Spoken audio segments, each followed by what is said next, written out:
Here at Edwards Air Force Base, September 17, 1959 is a historic date. Early on this Thursday morning, the B-52 carrier takes the X-15 out for its maiden powered flight. Hydraulic temperature, Scott? -2, and holding since we passed the tower.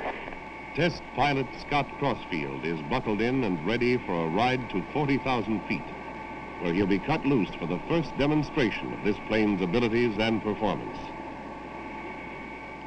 Flying chase will be Al White, North American's alternate, Joe Walker, NASA's chief test pilot, and the Air Force project pilot, Major Bob White. All vital observers today. They'll be at the controls of the X-15 in the near future. Ground crews climb in a variety of vehicles and stream out to wait for landing at the edge of the lake bed. Many eyes are on the dart-shaped plane this morning, but among the most important observers are the engineers at NASA. Using the ears of radio and the eyes of radar, they'll keep a close watch on the flight. FM signals transmitted will indicate the condition of each vital operating system. Each movement will be carefully plotted, carefully watched. Edwards 003, Edwards, cleared for takeoff. Winds 220 degrees at 12 knots. Prime responsibility for getting the X-15 to drop altitude rests on the aircraft commander, Captain Charles Bach, and the co-pilot, Captain Allaby. Any tower, 003, rolling now.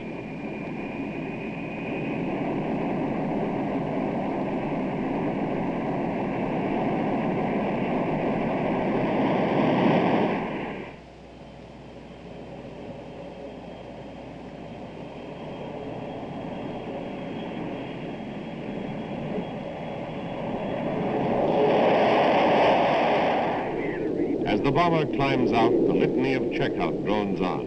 Item after item. Gauge, switch, and control are checked and rechecked. In the dim interior of the 52, Bill Berkowitz, launch monitor, has a close-up television view of system operation. The group has been this route before. 2 tries, 2 misses. The first try never left the ground. The second came agonizingly close, just 3 minutes from a drop, when a frozen valve canceled the effort. Delays are difficult to accept, but each time the system at fault was improved and a problem eliminated.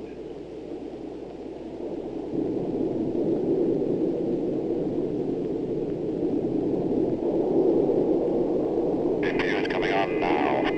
First. Right. 2 on now. Real slow to pick up hydraulic pressure. Blake, how about it? It's a little slow, but it's up to speed now. It grabbed off in about 5 seconds, and it did go over 3,600. Oh, flat, 510 on the tank. 3 minutes to drop. One to jettison. Fuel jettisoning. Full jettisoning. Okay, good check. Prime's coming on now. 6 call Prime, watch out, but I can't see it. Yeah, you got a blossom on the bottom one? Yeah, they're both looking good. 30 seconds, get me ready to launch light. Put a launch light on. Launch light on, master on. How about it, Blake? Think we're okay? Ready? All right, by me. Let's go. Okay, Scott, let's give it a try. Okay, Scotty, you ready? I'm ready when you are, buddy. Okay, here we go with the countdown. 3, 2, 1, release. Got 8 of them going. Roger. Heading uphill at 33,000 feet. Roger. Looks good across the board. And I'm on number 1 and climbing to 35. Roger. Direction looks good, Scotty. Right on, you look real good. Okay, fine. Up on 50. Level. The course for this flight is a giant rectangle around the lake. climbing to the north, then making a left turn to a westerly heading, and leveling off at 52,000 feet. Take a little speed, but ease off. Right. Left turn. Right. I'm beginning to come around the final part of the turn. I dropped back in Mach number. The record showed Mach 2.1, over twice the speed of sound, 1,385 miles an hour. Burn out. Right. On the first try, man and plane went 1/3 the way to the goal of 6 times the speed of sound. As the X-15 slows to subsonic speeds, the chase planes catch up and the glide portion of the flight begins. Now on a southerly heading, Crossfield begins his long glide to landing from 46,000 feet. Time in the air is precious, and the checkout continues all the way down. Roll. Steady side slip. Very powerful rudder on this little baby. Got ventral. Okay, buddy, just a second. 8,000. I want to drop it on the track. Here comes ventral now. You ready? Now, parachute deployed. No, fouled up. Roger. You're fouled up? No, the parachute, well, it's open. It's letting it down. How nice. 245.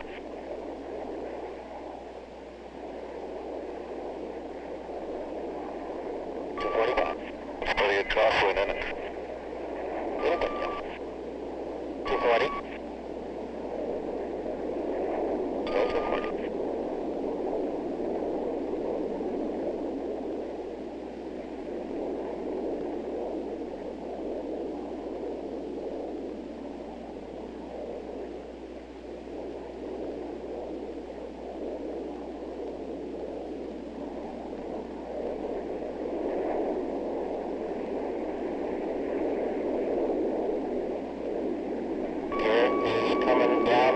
Looks good. Nice and easy, Daddy. Shot 210.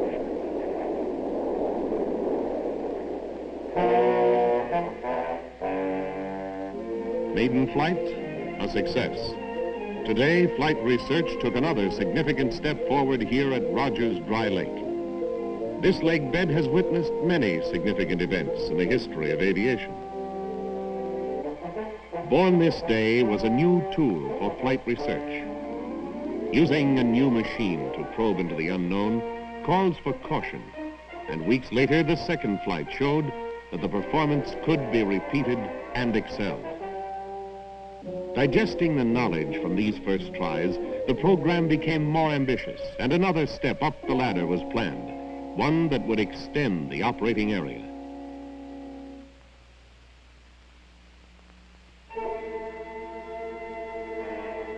Countdown for powered flight begins at midnight.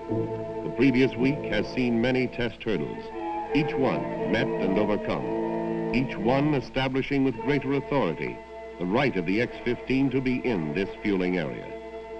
All the control points have been passed this far, and now the touchy, toxic, volatile propellants are added one by one. As tanks are gradually filled, crew members take long last looks into the vitals, then close the doors.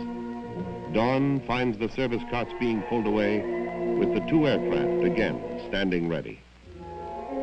Even the most carefully controlled experiment has its element of risk, and the sober faces of every member of the team reflect their concern. Each research flight has fresh new goals. Each one is a cautious step forward into unexplored areas.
The intention of this flight is to make a straight climb to 80,000 feet, hitting Mach 2 at the peak.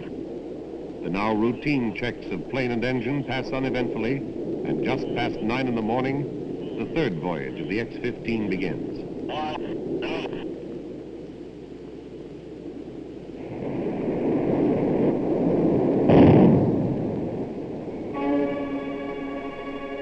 They're on fire, Scott. Like shut down.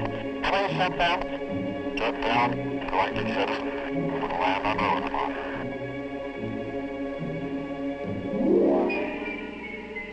In a split second, the plan of exploration is abruptly changed to one of survival as the pilot feels out the plane for damage and heads for Rosamond, an emergency landing area. Never has the pilot been more vital. Now it's his responsibility to get the plane on the ground safely if he can. Hey, Scott. Jensen, the ventral anytime. Ventral coming off now, boy. Is the ventral off? It's off, and the ventral is off. I did it from the flaps.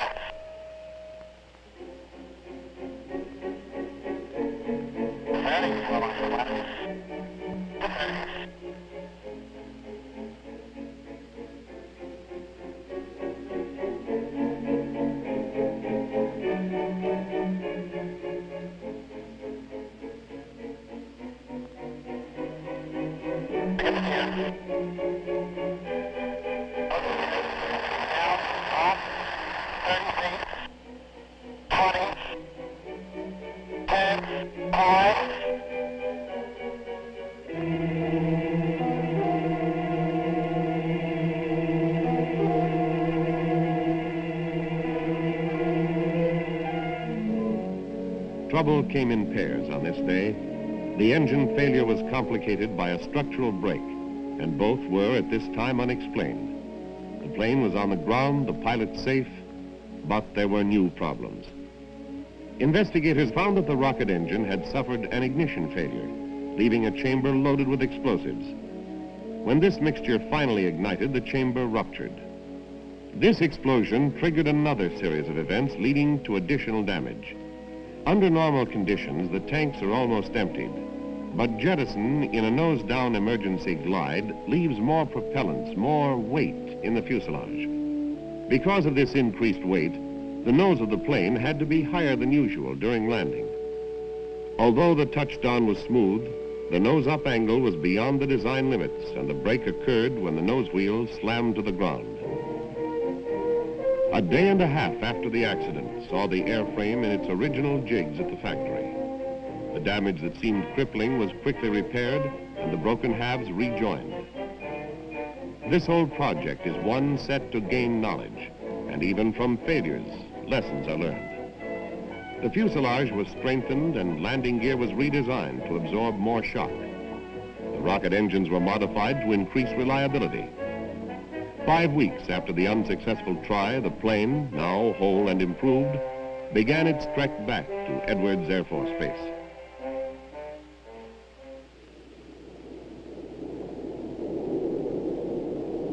Weeks have slipped by since the accident, but the time has been traded for knowledge.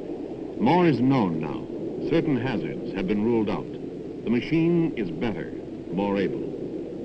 This is the #1 plane of the series, modified, improved, and set to show its capabilities. It hangs frosted, smoking, ready.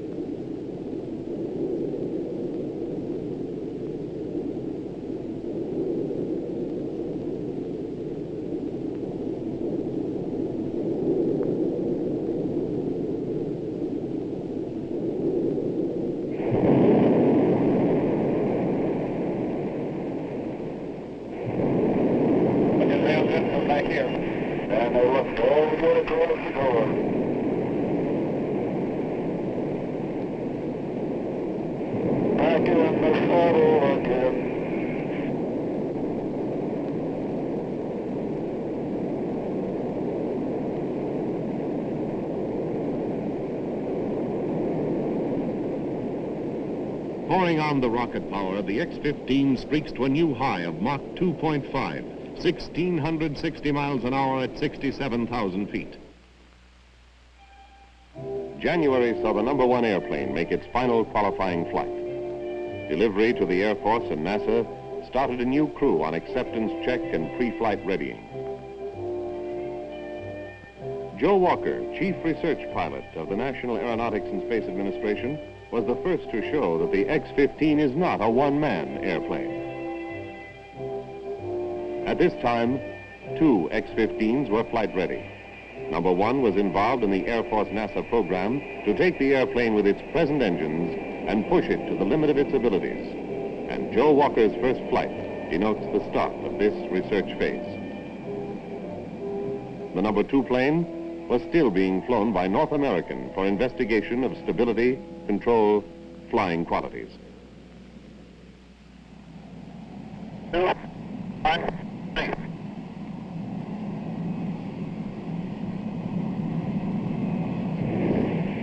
Okay, that's nice, Joe. Turn a little to the right now.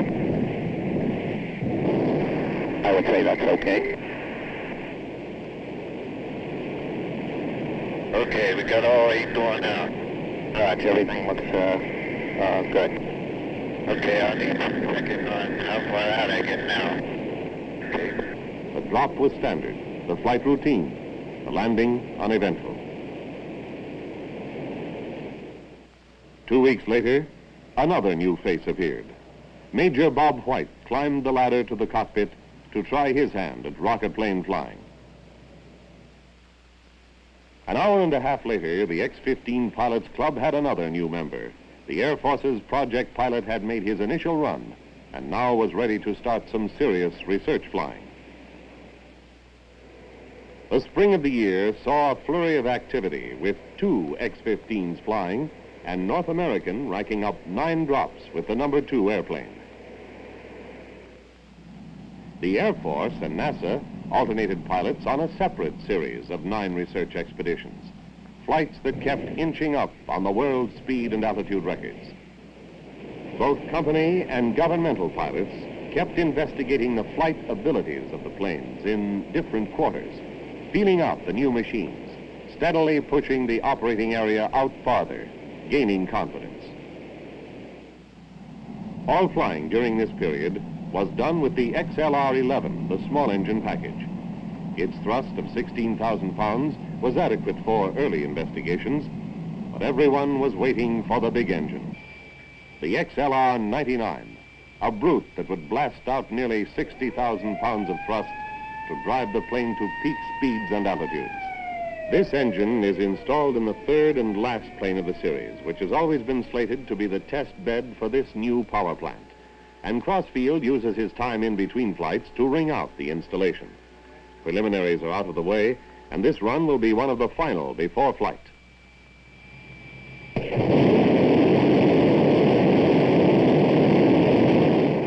This long-awaited engine can be throttled, having an idle output of 30,000 pounds, but able to be regulated between idle and 60,000 pounds of thrust.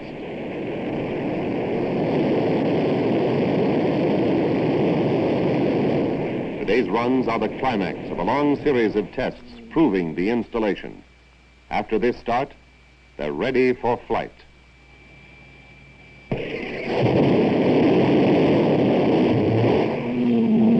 Valve malfunction. Throttle off. Reset.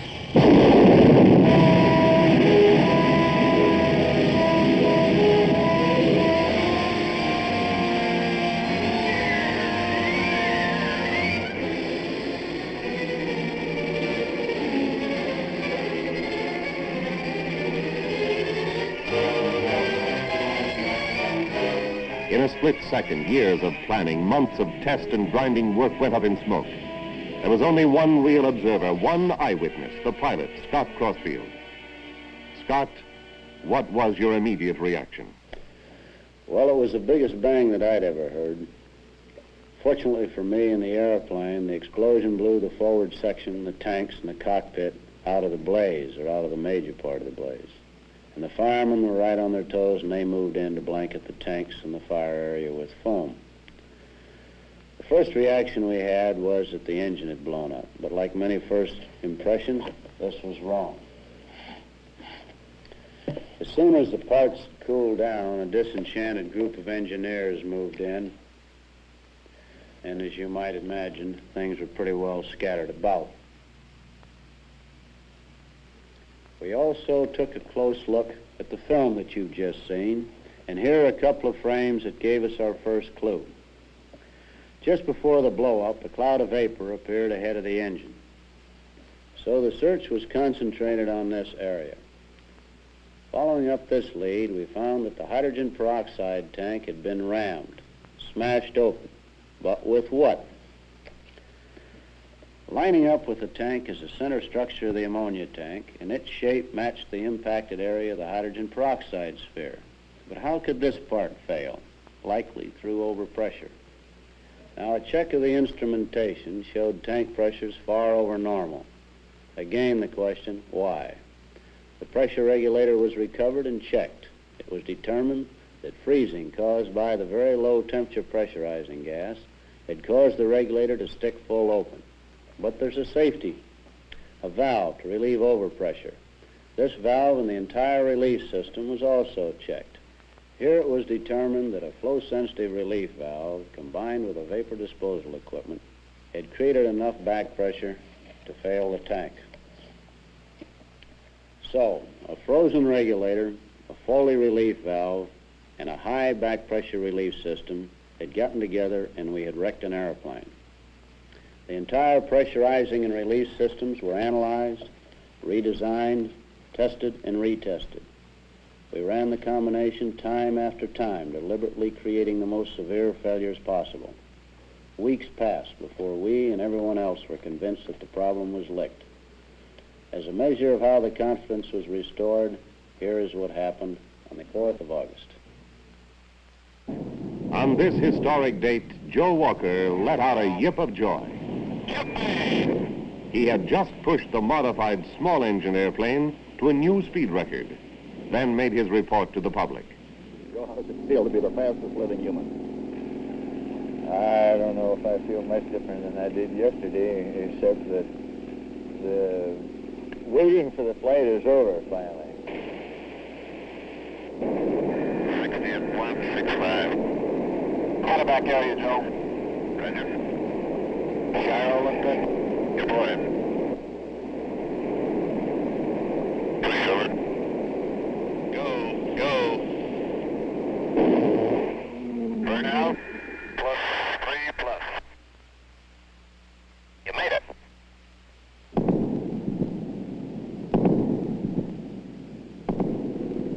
At what point did you reach your maximum speed? If you notice the vapor trail from the engine, at the instant it cut off, that was the point at which I reached the maximum speed. Now, what was your altitude then? Around 66,000. How long were you going that 2,150 miles? Just one instant. Then, on the 12th of August, just 8 days later, Major Bob White was up before the cameras after his 136,500-foot record-breaking altitude flight. The flight today offered, I would say, no problems, and nothing that could be considered a limitation as far as man's ability to fly an aircraft. We'll pull up. Right. Right on the track. Your angle looks good, Bob. You're going up. Pass 9. Once I pitched up and reached the highest climb angle, I was very definitely impressed that I was going, well, almost straight up. Of course, it wasn't straight up, but it appears to be that way from the cockpit. That's coming up on 10 now. Okay. Angle's very good. Going through 11 now. Burn out. Out now at coming 12 now. Got 12.6 and 13. Very sensitive. That's still good. Fantastic up here. What you see at this altitude impressed me as being the most dramatic point of flying at over 130,000 feet. The very dark blue sky and the lighter band that was immediately surrounding the Earth, and then, of course, the many, many miles off in the distance that you're able to see. Looking to the future, I would say that we hope very much, and I would particularly like to continue on in work that would take us to higher altitudes with manned aircraft. Now the full potential of the airplane with the small engines had been fully investigated. While the number 2 airplane was being fitted with the big engine, number 1 began a series of training flights. The full crew was now given a chance to try its hand at piloting the research plane. Commander Peterson, the Navy's representative, was the 4th man to ride the X-15. He made 2 flights in early fall. Then Jack McKay, NASA research pilot, took his first ride at the end of October. Captain Rushworth, the Air Force backup pilot, was next to show his skill at rocket plane flying. NASA pilot Neil Armstrong's last 2 flights closed the year. Training flights filled the gap while the number 2 was being given a complete checkout with the large engine.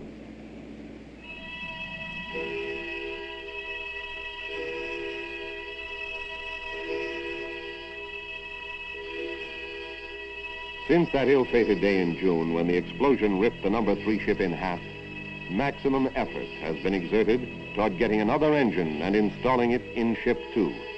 Months of work, weeks of painstaking trials, round-the-clock days of final pre-flight were at last put to the test on the morning of November the 15th. This is the X-15 in its final stage of development. This run, if successful, will mark the beginning of a whole new era of flight research. Camera. That's awesome. It's okay, you're down here, Scott. Okay to go? Right. Roger. 25. Pump vital. Auto cooling got down. Got it. Launch. Turning off to the right, Scotty. The launch tank pressure is going up to 60. And I'm going uphill. I'm reading 320. Launch tank is holding at about 55. About 1-2, that big showing open. How's it look, Al? Looked real good, Scotty. You made about a 10-degree turn to the right when you came off. With the new engine loafing at idle, the plane could go to 4 times the speed of sound. So the speed brakes are open to stay close to Mach 2. It's good, Scott. A little to the right, of course. You're okay. Scott, could you tell us in your own words how the flight went and what you thought of it? Very well, and the engine and its power is impressive. What was your maximum altitude and speed? Did you have a chance to check that yourself? Yeah, I got about 80,000 feet and a Mach number approaching 3. Scott, your radio talk sounded a bit hesitant this morning before takeoff. What was that about? Oh, no, I think you misinterpreted that. Of course, we've been doing the best we can to get this flight off for 5 years. There's any hesitancy there. Scott, having observed the minimum thrust performance of the engine, do you think that the airplane now will be able to live up to its design promises of altitude and speed, or will exceed it, or how do you feel? Yeah, really, without question. I got a little faster today than we'd planned, and we have in our previous flights, in my flights, gotten faster than we'd planned, because for once in history, we've overestimated the drag on the airplane. I think it'll exceed its original expectations. Just 7 days later, the second flight was launched. And on the 6th of December, the third. Both showed the engine to have all the abilities claimed of it. These 2 eminently successful flights closed the year.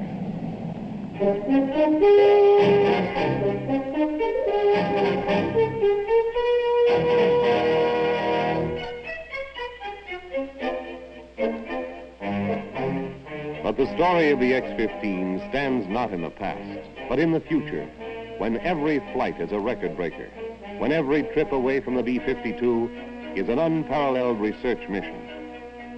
Human hands will be learning a new skill to thrust deep into unexplored areas, capture vital information, then settle to a safe return from that twilight land standing between Earth and space.